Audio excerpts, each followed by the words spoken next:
Boa noite. Um lugar ao qual pertencer. Agora vocês são membros da própria família de Deus e cidadão do país de Deus, e pertencem à casa de Deus com todos os outros cristãos. Efésios capítulo 2, versículo 19. A família de Deus é a igreja do Deus vivo, a coluna e o fundamento da verdade.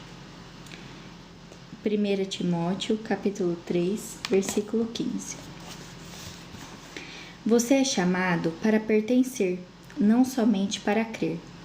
Mesmo no perfeito e imaculado ambiente do Éden, Deus disse: não é bom que o homem esteja só. Fomos criados para a vida em comunidade, moldados para o companheirismo e formados para a família. E nenhum de nós pode cumprir os propósitos de Deus sozinho e sem ajuda. A Bíblia não apresenta nenhum santo solitário ou eremita espiritual, ou seja, um crente que vivesse isolado dos outros fiéis, privado de companhia. A Bíblia diz que fomos ajuntados, reunidos, edificados juntos, tornados membros juntos, feitos herdeiros juntos, combinados, mantidos juntos e que seremos arrebatados juntos. Você não está mais por conta própria. Embora seu relacionamento com Cristo seja pessoal, Deus nunca quis que fosse particular.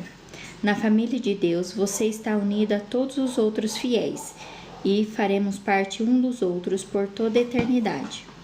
A Bíblia diz: em Cristo nós, que somos muitos, formamos um corpo, e cada membro está ligado a todos os outros. Seguir Cristo inclui pertencer, não apenas crer. Somos membros de seu corpo, a Igreja. Observa C.S. Lewis que a palavra membro é de origem cristã, mas foi esvaziada de seu significado original. As lojas oferecem descontos a membros, e os anunciantes usam os nomes desses membros para criar listas de mala direta. Em muitas igrejas, tornar-se membro significa simplesmente adicionar o nome a uma lista, sem nenhum requisito ou expectativa. Pela perspectiva de Paulo, ser membro da igreja significava ser um órgão vital de um corpo vivo, parte indispensável e inseparável do corpo de Cristo. Precisamos estabelecer e praticar o significado bíblico dessa palavra. A igreja é um corpo, não um edifício, um organismo, não uma organização. Porque os órgãos do corpo humano cumpram seu propósito, precisam estar conectados ao corpo. Para que os órgãos do corpo humano cumpram seu propósito, precisam estar conectados ao corpo.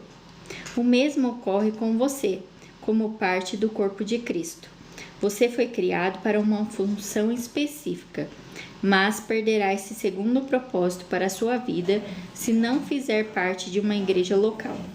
Você descobre seu papel nesta vida pelo relacionamento que mantém com os outros. A Bíblia diz: assim somos como as várias partes do corpo humano. Cada parte tem seu significado no corpo, visto como um todo, mas não o contrário. O corpo de que estamos falando é o corpo formado pelas pessoas escolhidas por Cristo. Cada um de nós encontra significado e função como parte desse corpo. Não podemos ser como um dedo decepado que não tem valor. Se um órgão é de alguma forma desligado do corpo, fica paralisado e morre. Ele não pode existir por si mesmo, nem você. Desligado e arrancado do sangue vivificante da igreja local, sua vida espiritual se enfraquecerá e logo deixará de existir. Por isso, o primeiro sintoma de declínio espiritual é normalmente o comparecimento irregular aos cultos e a outras reuniões dos irmãos da fé. Sempre que nos tornamos descuidados com a comunidade de irmãos, todo o restante também começa a desmoronar. Ser membro da família de Deus não é irrelevante nem algo a ser negligenciado. A igreja é o plano de Deus para o mundo. Jesus disse: Edificarei a minha igreja, e todas as forças do inferno não prevalecerão contra ela. A igreja é indestrutível e existirá eternamente. Ela sobreviverá ao universo, assim como sua função nele. A pessoa que diz, não preciso de igreja, é soberba e ignorante.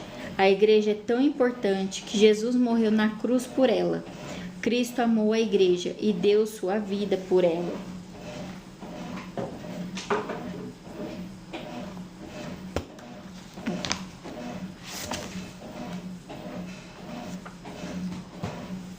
Na Bíblia, a igreja como um todo é chamada a noiva de Cristo e o corpo de Cristo. Não consigo imaginar alguém dizendo para Jesus, eu te amo, mas não gosto de tua noiva, ou eu te aceito, mas rejeito teu corpo. No entanto, é isso que fazemos quando desprezamos e depreciamos a igreja, ou reclamamos dela. Em vez disso, Deus nos manda amar a igreja, tanto quanto Jesus a amou. A Bíblia diz, amem sua família espiritual. Lamentavelmente, muitos cristãos usam a igreja, mas não a amam. Você descobre seu papel nesta vida pelo relacionamento que mantém com os outros. A comunidade local. Salvo em poucas e importantes exceções, como quando alude a todos os fiéis ao longo da história, a palavra igreja é utilizada na Bíblia quase sempre para se referir a uma comunidade visível e local. O Novo Testamento parte do princípio de que o membro pertence à comunidade local. Os únicos cristãos que não pertenciam a grupos locais eram aqueles sob a disciplina da igreja, os quais eram removidos da comunidade depois de flagrados em pecado. A Bíblia diz que o cristão sem a igreja local é como o órgão sem o corpo, a ovelha sem o rebanho ou a criança sem a família. É uma situação anormal, como dá a entender a Bíblia quando diz: agora vocês já não são mais estranhos a Deus, nem forasteiros, mas sim membros da própria família de Deus e cidadãos que pertencem ao povo dele. Os valores de hoje, que advogam a independência e o individualismo, criaram muitos órfãos espirituais, os crentes peregrinos ou os sem igreja, que ficam circulando de uma igreja a outra, sem filiação nem responsabilidade ou compromisso. Muitos creem que é possível ser um bom cristão, sem se unir ou mesmo frequentar uma igreja local. Mas Deus discordaria veementemente. A Bíblia oferece muitas razões irrefutáveis para sermos ativos e comprometidos numa comunidade local. Por que você precisa da família eclesiástica? A família eclesiástica identifica-o como cristão verdadeiro. Não posso afirmar que sou um seguidor de Cristo se não sou comprometido com um grupo específico de discípulos. Jesus disse: o amor de vocês uns pelos outros provará ao mundo que vocês são meus discípulos. Quando nos reunimos em amor como uma família na igreja, com diferentes formações, raça e posição social, levamos ao mundo um poderoso testemunho. Você não é corpo de Cristo isolado, precisa de outros para expressar essa condição. Juntos, não separados, somos o corpo do Senhor. A família eclesiástica retira-o do isolamento egoísta. A igreja local é a sala de aula em que você aprenderá a se relacionar com a família de Deus. É o laboratório para a prática do altruísmo e do amor compassivo. Como membro ativo, você aprende a se interessar pelos outros e a compartilhar suas experiências. Se uma parte do corpo sofre, as demais partes sofrem com ela. Ou se uma parte é honrada, as demais compartilham de sua honra. Somente pelo contato regular com os fiéis comuns e imperfeitos, podemos aprender o verdadeiro companheirismo e experimentar a verdade do Novo Testamento. Sermos unidos e dependentes um dos outros. O companheirismo bíblico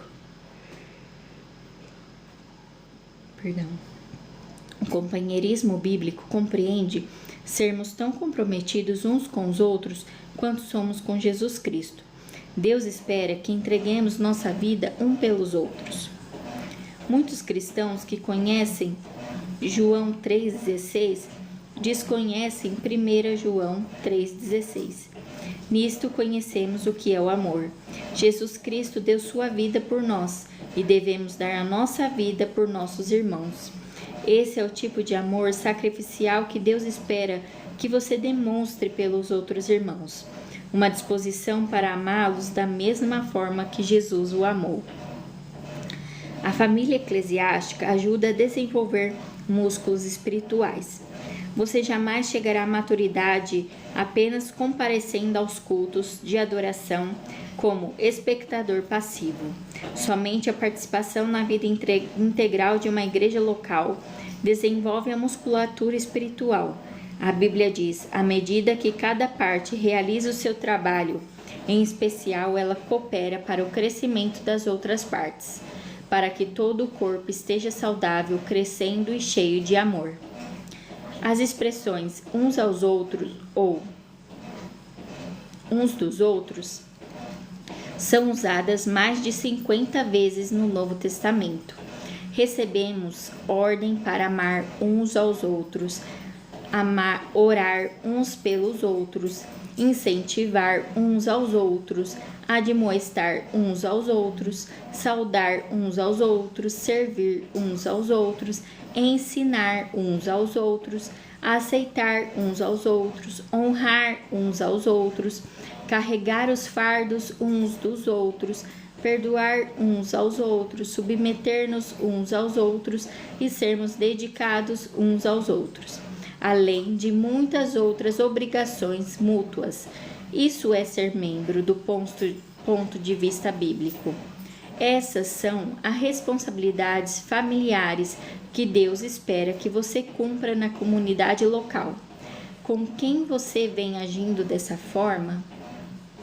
Pode parecer mais fácil ser santo quando não há mais ninguém por perto para frustrar suas preferências, mas essa é uma santidade falsa, que não foi posta à prova. O isolamento é deliberadamente enganoso. É fácil nos enganarmos pensando sermos maduros quando não há ninguém para nos contestar. A verdadeira maturidade manifesta-se nos relacionamentos. Precisamos de algo mais que a Bíblia para crescer. Precisamos de outros irmãos. Crescemos mais fortes e mais rapidamente aprendendo uns com os outros e sendo responsáveis uns pelos outros. Quando os outros compartilham o que Deus lhes ensina, também aprendemos a crescer. O corpo de Cristo precisa de você. Deus tem uma função específica para você na família cristã. Isso se chama ministério. O Senhor lhe concedeu talentos para essa missão. Um dom espiritual é dado a cada um de nós, visando ajudar toda a igreja. A comunidade local é o lugar planejado por Deus para que você descubra, desenvolva e utilize seus talentos. Você até pode ter um ministério mais abrangente, mas será algo adicional a seu serviço no corpo local. Jesus não prometeu edificar seu ministério, prometeu edificar a igreja dele. Então, o seu ministério é para edificar a igreja do Senhor. Não para... O Senhor não vai edificar o seu ministério. Ele vai edificar a igreja com o seu ministério. Você participará na missão de Cristo no mundo. Enquanto Jesus andou entre os homens, Deus trabalhou por meio do corpo físico de Cristo. Nos dias de hoje, ele usa o corpo espiritual de seu Filho. A igreja é o instrumento do Senhor neste mundo. Não devemos apenas ser exemplo do amor de Deus amando-nos uns aos outros. Devemos também transmiti-lo em conjunto ao restante do mundo. Esse é um privilégio maravilhoso, concedido a todos nós. Como membros do corpo de Cristo, somos suas mãos, seus pés, seus olhos e seu coração. Ele realiza sua obra no mundo por meio de nós, e cada um tem uma contribuição a dar. Paulo afirma: Ele criou cada um de nós por meio de Cristo Jesus, e a Ele nos unimos nessa obra grandiosa, a boa obra que Ele deseja que executemos e que faremos bem em realizar. A família eclesiástica irá impedi-lo de retroceder. Nenhum de nós está imune à tentação. Em circunstâncias apropriadas, você e eu somos capazes de cometer qualquer pecado. Deus sabe disso. Por esse motivo, Ele nos atribuiu individualmente a responsabilidade de mantermos uns aos outros no caminho certo. A Bíblia diz: encorajem-se uns aos outros todos os dias, de modo que nenhum de vocês seja endurecido pelo engano do pecado. Não é da sua conta, não é uma frase cristã. Somos chamados e recebemos ordens para nos envolvermos com a vida um dos outros. Se você conhece alguém que se mostra espiritualmente inconstante nesse exato momento, é sua responsabilidade procurá-lo e trazê-lo de volta à comunhão. Tiago adverte: prezados amigos, se vocês conhecem alguém que se desviou da verdade, não desistam dessa pessoa. Façam tudo para trazê-la de volta e terão resgatado uma vida preciosa da destruição e impedido que ela se afaste de Deus. Um benefício relacionado à igreja local é que ela também proporciona proteção espiritual de líderes dedicados. Deus atribuiu aos pastores a responsabilidade de guardar, proteger, defender e cuidar do bem-estar espiritual do seu rebanho. A Bíblia diz: a responsabilidade deles é zelar pela alma de vocês, e eles sabem que devem se responsabilizar por isso diante de Deus.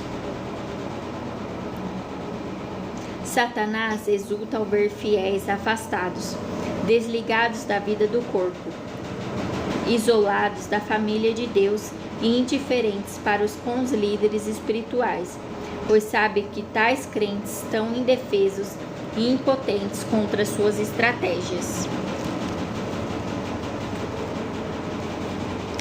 Está tudo na igreja. Em meu livro Uma Igreja com Propósitos, explico como fazer parte de uma igreja saudável é essencial para viver uma vida saudável. Espero que você também leia este livro, pois ele o ajudará a compreender como Deus planejou a igreja, especificamente para auxiliá-lo a cumprir os 5 propósitos que ele tem para a sua vida. Ele criou a igreja para satisfazer suas 5 necessidades mais importantes, um propósito para o qual viver, pessoas com quem viver, princípios pelos quais viver, uma profissão para se sustentar e força para seguir vivendo. Não há outro lugar no mundo em que você possa achar esses 5 benefícios em um só lugar. O propósito de Deus para a igreja são idênticos aos 5 propósitos que Ele tem para você. A adoração ajuda a se concentrar em Deus. A comunhão ajuda a enfrentar os problemas da vida. O discipulado ajuda a fortalecer a fé. O ministério ajuda a descobrir seus talentos e o evangelismo ajuda a cumprir sua missão. No mundo não há nada que se compare à igreja. Sua escolha. Sempre que uma criança nasce, torna-se automaticamente parte da família universal dos seres humanos. Mas essa criança também se torna membro de uma família específica, onde será nutrida, cuidada e crescerá forte e saudável. O mesmo ocorre do ponto de vista espiritual.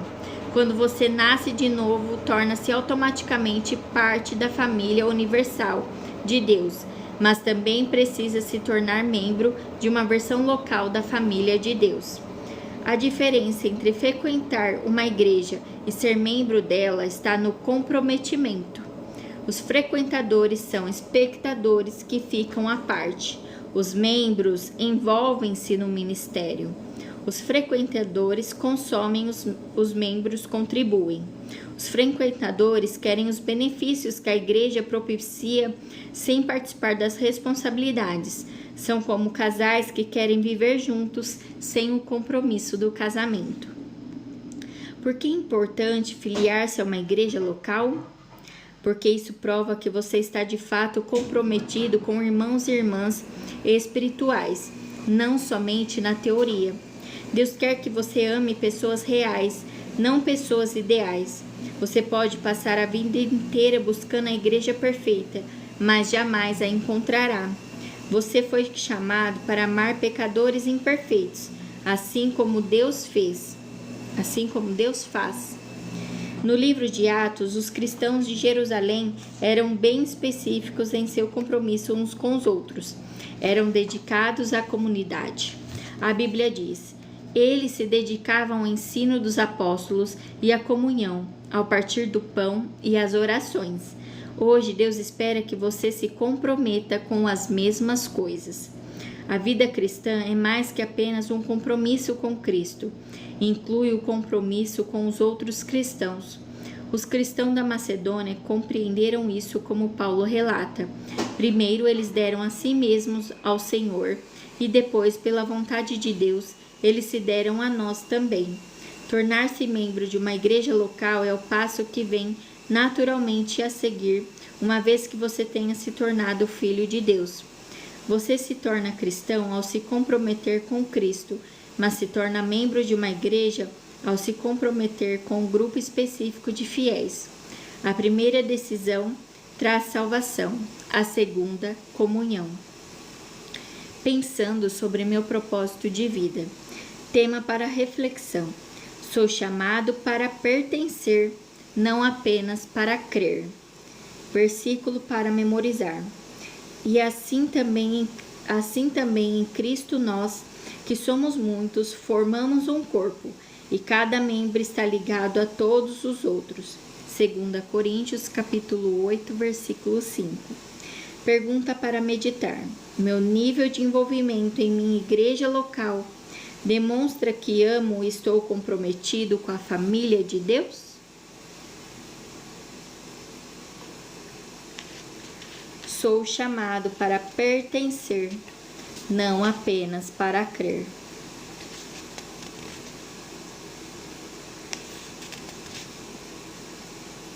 Você descobre seu papel nesta vida pelo relacionamento que mantém com os outros.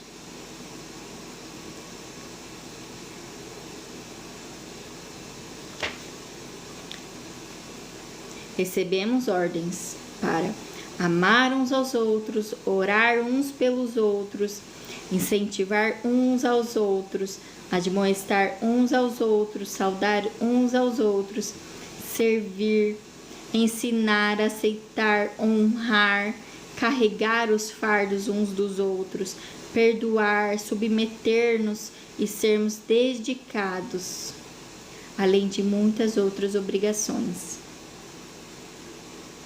Fomos chamados para servir. Cristo reina, Deus reina, o Senhor reina.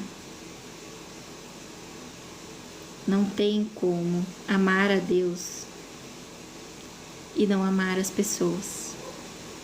É mandamento.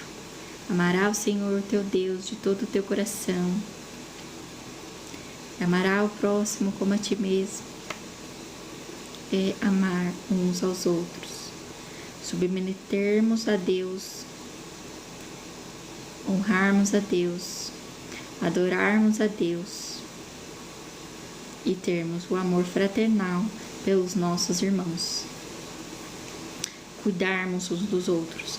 Participar da igreja. Não só frequentar. Mas ser um membro vivo. Lemos aqui que a igreja, ela não é uma organização, mas é um organismo vivo.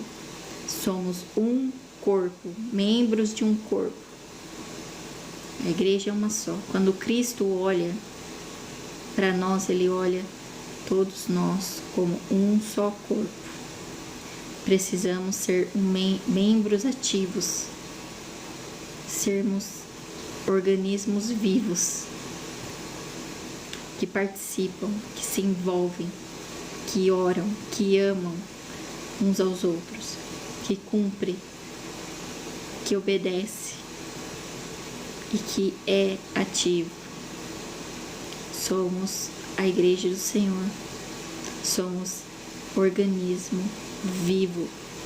Precisamos sair do comodismo, do individualismo, Não fomos chamados para olhar para o nosso próprio ego, né? Fomos chamados para servir. E vemos aqui que o Senhor não prometeu edificar seu ministério, prometeu edificar a igreja dele. Então, o dom que o Senhor me deu não é para mim, mas é para servir na igreja, é para edificar os irmãos, as irmãs. Alguma situação que eu vivi serve de testemunho para edificar e para o Senhor trabalhar na vida de outras irmãs que precisam ouvir esse testemunho, que às vezes estão passando por alguma situação parecida. Ou o simples fato de ser grata, que temos que ser gratos. Necessitamos ser gratos. Sempre é possível ser grata pelo que se tem, em vez de reclamar pelo que não se tem. Um dos dois se torna um hábito de vida. É uma frase da Elizabeth, da Mary Cassian, que cita essa frase da Elizabeth Elliot.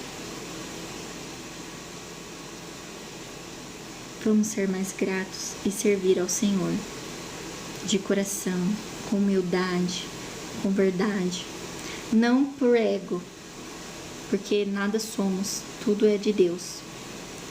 É tudo para o Senhor. Dê o seu melhor. Façam todas as coisas para Deus. Quer coma, quer beba, tudo é para Deus, para a glória de Deus. Não é para o individualismo, para o egocentrismo, mas é para o Senhor. Então vamos pensar em como, podemos estar fazendo aquilo que o Senhor nos pede. Sou chamado para pertencer, não apenas para crer.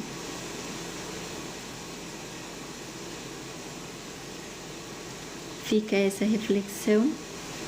Deus abençoe.